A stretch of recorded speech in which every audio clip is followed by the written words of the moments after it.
హర్షిత్ను సాయిధరం తేజ్ ఇద్దరు బాగా close friends. So ఏదన్నా కావాల్సి వచ్చినా కొంచెం లొకేషన్స్లో కొంచెం గ్రాండ్ ఏమైనా పెంచాల్సి వచ్చినా ప్రతిసారి నేను కన్విన్స్ చేయాల్సిన అవసరం రాలేదు. ఎందుకంటే హర్షిత్తో చెప్పేవాడిని, మీ ఫ్రెండ్ సినిమా మరి చూసుకో ఒకసారి అనేవాడిని. అనేసరికి హర్షిత్ లేదన్నా మనం అక్కడే చేస్తున్నాం అన్నాడు. హర్షిత్ చాలా కష్టపడ్డాడు ఈ సినిమాకి. తన రెండో సినిమా ప్రొడక్షన్. బట్ అమెరికాలో నేను ఒక ప్రొడ్యూసర్ ఫ్యామిలీ నుంచి వచ్చాను అని కాకుండా ఒక్కొక్కసారి అయితే 8 గంటలు ఎడతెరిపి లేకుండా డ్రైవింగ్ చేసి మాకు కొంచెం చెప్తే మెలో డ్రామా సినిమాలో ఉంటుంది. బట్ అమ్మాయి అన్నం పెట్టాడు, డ్రైవింగ్ చేసి డ్రైవర్ అయ్యాడు, అండ్ డబ్బులు ఇచ్చి నాన్న అయ్యాడు. చాలా చాలా రకాలుగా అమెరికాలో మాకు ఒక వెన్నుదన్నుగా నిలిచాడు. అండ్ అమెరికాలో మేము అంత బాగా షూటింగ్ చేయడానికి అక్కడ మా ఆన్లైన్ ప్రొడ్యూసర్స్ ప్రసాద్ బొప్ప గారికి, సుధీర్ తుమ్మల గారికి, అండ్ పోస్ట్ ప్రొడక్షన్ టైంలో ఒక టైంలో రాజుగారు అన్నారు 24th సినిమా రిలీజ్ అవుతా హరీష్, నాకు ఎందుకో కొంచెం టెన్షన్గా ఉంది, పోస్ట్ ప్రొడక్షన్ స్లోగా ఉంది అంటే, అప్పుడు నేను అన్నాను 24th కాదన్నా, నీకు నువ్వు రెడీ అంటే చెప్పు 17th రిలీజ్ చేద్దాం, లేదు ఇంకా నీకు కొంచెం కంగారుగా ఉంటే చెప్పు 10th రిలీజ్ చేద్దాం అన్నాను.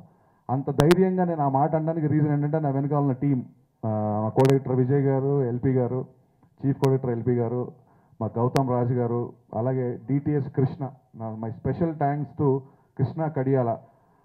కంటిన్యూస్గా 48 hours పడుకోకుండా పనిచేశాడు డిటిఎస్ కృష్ణ. ఒక చిన్న రీల్లో పోస్ట్ ప్రొడక్షన్లో చిన్న ప్రాబ్లం వస్తే డిటిఎస్ కృష్ణ 48 hours పడకుండా చేశాడు. అలాగే మా డబ్బింగ్ ఇంజనీర్ సురేష్. అంటే వీళ్ళందరి పేర్లు నేను ఆడియో ఫంక్షన్లో చెప్పలేదు, ఎందుకంటే అప్పుడు నాకు తెలీదు వీళ్ళు ఇంత కష్టపడి పనిచేస్తారు. సో ఆడియో ఫంక్షన్ అయిపోయిన తర్వాత చాలా చాలా కష్టపడి పనిచేశారు. వీళ్ళందరికీ నేను మనస్ఫూర్తిగా కృతజ్ఞతలు చెప్పుకుంటున్నాను. అండ్ భాస్కర్ పట్ల అనే ఆడియో ఫంక్షన్ మిస్ అయిపోయాడు. ఎప్పట్లాగే నాకు భాస్కర్ పట్ల గారు అంటే నాకు ఇంటర్వెల్ ముందు సాంగ్ రాయాలి, అది ఏ సినిమా వచ్చి ఇంటర్వెల్ ముందు సాంగ్ రాస్తుంటాడు ఎప్పుడు. సో అన్నయ్య ఆస్టీస్గా నాకు మాస్ సాంగ్ ఇచ్చాడు. సర్ప్రైజింగ్ ఏంటంటే బోస్ గారు ఎప్పుడు రెండో పాట రాస్తారు. ఆకాశం అమ్మాయి అయితే కానీ, లేకపోతే దినకు తెంచి అవ్వచ్చు, ఇవాళ తెలుగంటే అవ్వచ్చు, సినిమాలో రెండో పాట ఎప్పుడు బోస్ గారే రాస్తారు. ఈ సినిమాలో కూడా రెండో పాట రాశారు. బోస్ గారి పాట ఎంత సూపర్ డూపర్ హిట్ అయింది నేను చెప్పవసరం లేదు. ఇవాళ ఆయన పాట గురించి చెప్తామంటే ఆయన నా మాటల గురించి చెప్పారు. ఆత్రేయ అన్నారు, గణేష్ పాత్ర అన్నారు. సభాముఖంగా ఆత్రేయ గారికి, గణేష్ పాత్ర గారికి క్షమించమడుతున్నా. బోస్ గారు కొంచెం ఎగ్జైట్ అయ్యారు, కంపేర్ చేశారు. మీరు నన్ను క్షమించండి, అయ్యే మనసులో పెట్టుకోకండి. డెఫినెట్గా ఈ సినిమాలో సంభాషణలకి చాలా మంచి పేరు వచ్చింది. ఎందుకు వచ్చిందంటే పాత్రకి ఏది అవసరం అది రాయడానికే మ్యాక్సిమం ట్రై చేశాను ఈ సినిమాలో. నా సినిమా అనగానే జనరల్గా రివ్యూస్లో హీరో డైలాగులు, కామెడీ డైలాగులు, పంచ్ డైలాగులు, హీరోయిజం బయటకు వచ్చి మాట్లాడుకునే డైలాగులు ఇవన్నీ ఎక్కువ ఉంటాయని చెప్పి చాలామంది ఎక్స్పెక్ట్ చేశారు. వాటితో పాటు హీరోయిజం తగ్గకుండా ఇందాక నా ఎవరు చెప్పినట్టుగా తల్లిని క్షమించే కొడుకు ఇంకా పుట్టలేదని కానీ, దేవుడు ఒక చోట కిటికీలు మూసేస్తే ఇంకో చోట తలుపులు తెరుస్తాడు, ఈ డైలాగ్ అవ్వచ్చు. అబద్ధానికి తోడు కావాలి, నిజానికి నీడ కూడా అవసరం లేదు, ఈ డైలాగు. 10 మంది చేసుకునేది పండగ కాదు, 10 మంది కలిసి చేసుకునేదే పండగ.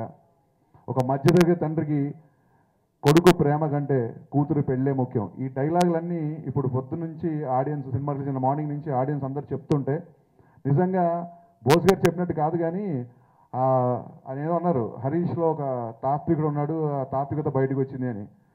నా ఉద్దేశం ఏంటంటే తాత్విక కాదు, గట్టిగా ఒక ఫ్లాప్ కొడితే అన్నీ బయటకు వస్తాయి నాకు తెలిసి. అంటే సక్సెస్ నుంచి నేర్చుకోకపోయినా పర్లేదు, కానీ ఫ్లాప్ నుంచి నేర్చుకోవాలి అనేది నేర్పక్కర్లేదు, అది అందరికీ తెలిసిన విషయం. So we can ignore our success and it better to ignore our success, but we can't ignore our failure. అది సినిమా అని కాదు, ఏదన్నా ఒక అనుకున్న పని చేయలేనప్పుడు వచ్చే ఒక కసి అవ్వచ్చు, కోపం అవ్వచ్చు, ఫ్రస్ట్రేషన్ అవ్వచ్చు, డిప్రెషన్ అవ్వచ్చు, ఏదైనా సరే దాన్ని కనుక కొంచెం పాజిటివ్గా మలుచుకుంటే డెఫినెట్గా అది కూడా ఒక స్టెప్ అవుతుంది. చాలామంది గొప్పలు చెప్పినట్టే బీయింగ్ టూ ఫిలాసఫికల్ యాక్చువల్గా. ఎందుకంటే బాగుంది సినిమా, బాగుంది సినిమా బాగుంది అన్న పదం, ఆ మాట వినడానికి చాలా బాగుంది. అండ్ నేను ఎక్స్పెక్ట్ చేసిన దానికంటే పెద్ద హిట్. ఇవాళ మళ్ళీ రిపీట్ ఆడియన్స్ తయారయ్యారు. రిపీట్ ఆడియన్స్ వాళ్ళు ఫోన్ చేసి చెప్తున్నారు 3వ సారి 4వ సారి అని. నాకు సోషల్ మీడియాలో కానీ, లేకుంటే ఫోన్ కాల్స్ ద్వారా కానీ, మా డిస్ట్రిబ్యూటర్లు అందరూ కానీ, డిస్ట్రిబ్యూటర్లు అందరితో ఇవాళ ఫోన్ చేస్తే యాక్చువల్గా వరుసగా 4 days మేము ఊహించిన దానికంటే ఎక్కువ కలెక్షన్స్ వచ్చాయి. ఇవాళ మండే ఆల్ షోస్ ఇప్పుడు వచ్చేంత వరకు కూడా అన్ని షోస్ హౌస్ఫుల్ అనేసరికి ఈ సినిమా సూపర్ హిట్ స్థాయి నుంచి బ్లాక్ బస్టర్ స్థాయికి వెళ్తుందని చెప్పడానికి నిజంగా గర్వపడుతున్నాను. Thank you so much. And ఈ సినిమాని కాదు, నా షాక్ సినిమా అయిపోయిన దగ్గర నుంచి నాతో పాటు సినిమాలకి ఏమాత్రం సంబంధం లేకుండా ట్రావెల్ అవుతున్న ఒక ప్రొడ్యూసర్ ఉన్నాడు. ఆయన ఏంటంటే నాతో టైం స్పెండ్ చేయడం బాగా ఇష్టం. అండ్ ఆ టైం స్పెండ్ చేసినప్పుడు ఒక సొంత తమ్ముడికి ఇండస్ట్రీలో ఎలా ఉండాలి, ఏం చేయాలి, ఎవరితో ఎలా మాట్లాడాలి, ఎలా ఉండాలి, ఎలా చెప్తాడో అలాగా నేను షాక్ ఇచ్చినా, నేను గబ్బర్ సింగ్ ఇచ్చినా నన్ను ఒకేలా చూసిన వ్యక్తి మా శిరీష్ అన్న. శిరీష్ అన్న గురించి చాలా చెప్పాలి. శిరీష్ అన్న నిజంగా ప్రీవియస్ విషయాల గురించి కానీ లేకపోతే నెగటివ్, అసలు ఏమాత్రం నెగటివ్ లేకుండా పొద్దున్న లేస్తే పాజిటివ్. ఎంత పాజిటివ్ అంటే రావణాసురులో కూడా పాజిటివిటీ చూసే మనిషి. అంత పాజిటివ్ వ్యక్తి నా వెనకాల ఉండడం అనేది నిజంగా నా అదృష్టం. థ్యాంక్స్ అన్న, నీతో జర్నీ ఎప్పుడు మర్చిపోవడం చాలా పెద్ద డైలాగ్, ఎందుకంటే ఇంకా చాలా సినిమా చేయాలి, నెక్స్ట్ సినిమా కూడా చేస్తున్నాం కాబట్టి.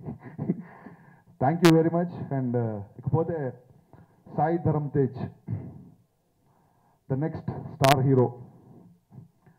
Thanks a lot. నేను సినిమా రిలీజ్ అవ్వకముందు చెప్పాను, సాయి ధరమ్ తేజ్తో చేస్తున్నప్పుడు మా ఫ్రెండ్స్ అందరూ నాకు కొంచెం మోరల్ సపోర్ట్ ఇవ్వడానికి, నువ్వు చేస్తున్నావు కదా హీరో స్టార్ అయిపోతాడు అన్నారు. నేను చెప్పాను, నేను చేస్తున్నందుకు స్టార్ అవ్వడం కాదు, తను ఆల్రెడీ స్టార్ హీరో కాబట్టి నేను చేస్తున్నాను. కెరీర్ బిగినింగ్ డేస్లో చేస్తే కొన్ని సంవత్సరాలు పోయిన తర్వాత ఫస్ట్లో హరీష్ అన్నతో పనిచేసాను, ఒక కృతజ్ఞత ఉంటాను, ఒక స్వార్థం, అంతకుమించి ఏమీ లేదు. సో నిజంగా ఎంత కష్టపడ్డాడంటే మీరు చప్పట్లు కొడుతున్న ఆ డైలాగులు కానీ, ఆ డ్యాన్స్లకు కానీ, ఆ ఫైట్స్కి కానీ, అవన్నీ జస్ట్ ఊరికే వచ్చేసినవి కాదు, సింగిల్ టేక్లో వచ్చినాయి అస్సలు కాదు. చాలా కష్టపడ్డాడు, సహజం. చాలా పెద్ద హీరోల జర్నీ ఇలాగే స్టార్ట్ అయింది.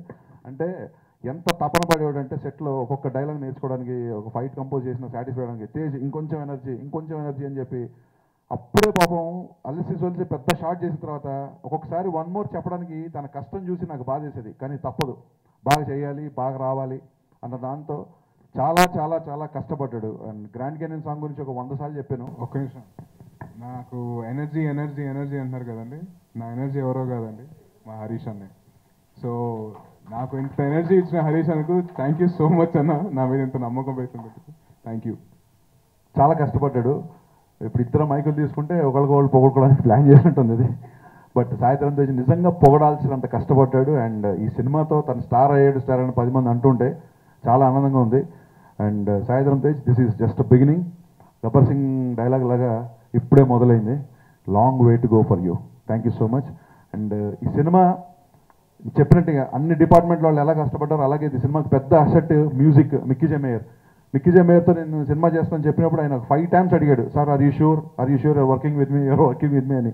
అదేంటంటే కాదు సార్, మీది మాస్ మ్యూజిక్, నాది కొంచెం మెలోడీస్ ఎక్కువ ఉంటాయంటే నేను చెప్పాను, ఒక లవ్ స్టోరీ చేస్తున్నాను, ఈ సినిమా సెకండ్ హాఫ్లో ఒక ఫైట్ ఉంటుంది మిక్కీ, అండ్ క్లైమాక్స్ అంతా నీ బ్యాక్గ్రౌండ్ స్కోర్ మీద డిపెండ్ అయ్యే క్లైమాక్స్. సో అలా అని చెప్పి హీరోయిజం లేదని కాదు, హీరోయిజం ఉంది. సో నేనేం చేస్తానంటే మాస్ నుంచి కొంచెం ఫ్యామిలీస్ ఆ జోనర్కి నేను ఒక అడుగు ముందుకేస్తున్నా, నువ్వు కూడా కొంచెం మెలోడీ నుంచి మాస్ వైపు ఒక అడుగు ముందయ్యి మన ఇద్దరం కలిస్తే మంచి మ్యూజిక్ వస్తుంది అన్నాను. And Mickey J mayor extraordinary music ఇచ్చాడు. ఈ సినిమా విజయానికి మ్యూజిక్ అనేది చాలా చాలా పెద్ద ప్లస్ పాయింట్. మ్యూజిక్ అయిపోయిన తర్వాత చాలామంది బ్యాక్గ్రౌండ్ స్కోర్ గురించి డౌట్ పడ్డారు, మిక్కీ సాంగ్స్ అయితే బాగానే పాస్ అయ్యాడు, మరి బ్యాక్గ్రౌండ్ స్కోర్ పరిస్థితి ఏంటి అని. ఎందుకంటే ఇంతకుముందు మిక్కీ జే మేయర్ మ్యూజిక్ చేసిన సినిమాలకి వేరే మ్యూజిక్ డైరెక్టర్ బ్యాక్గ్రౌండ్లో చేశారు. బట్ ఈ సినిమాకి నేను ఊహించిన దానికంటే ఆల్మోస్ట్ ఒక పెద్ద స్థాయి మ్యూజిక్ డైరెక్టర్ ఎలా అయితే బ్యాక్గ్రౌండ్ స్కోర్ చేస్తాడో అలా బ్యాక్గ్రౌండ్ స్కోర్ చేశాడు. Hats off to Mickey J mayor. Thank you so much. Mickey J mayor ఇచ్చిన బ్యాక్గ్రౌండ్ స్కోర్ ఈ సినిమాకి చాలా చాలా పెద్ద ప్లస్ సెట్. మిక్కీ జే మేయర్ కొన్ని అనివార్య కారణాలు రాలేకపోయాడు, దానికి కొంచెం అనారోగ్య రీత్యా ఇందాక నుంచి మ్యాక్సిమం ట్రై చేశాడు, బట్ కుదరలేదు. ఇందాక మెసేజ్ వచ్చింది మిక్కీ రావట్లేదు. సో మిక్కీకి మనస్ఫూర్తిగా నేను కృతజ్ఞతలు చెప్పుకుంటున్నాను. వాళ్ళ ఎంజాయ్మెంట్ చూస్తుంటే అందులో ఫిష్ వెంకట్ గారు నిద్ర పట్టట్లేదట సార్, కొళ్ళెరగైపోయారు రోజు. సో పడుకుందామంటే మళ్ళీ ఫోన్ వస్తుంది సార్.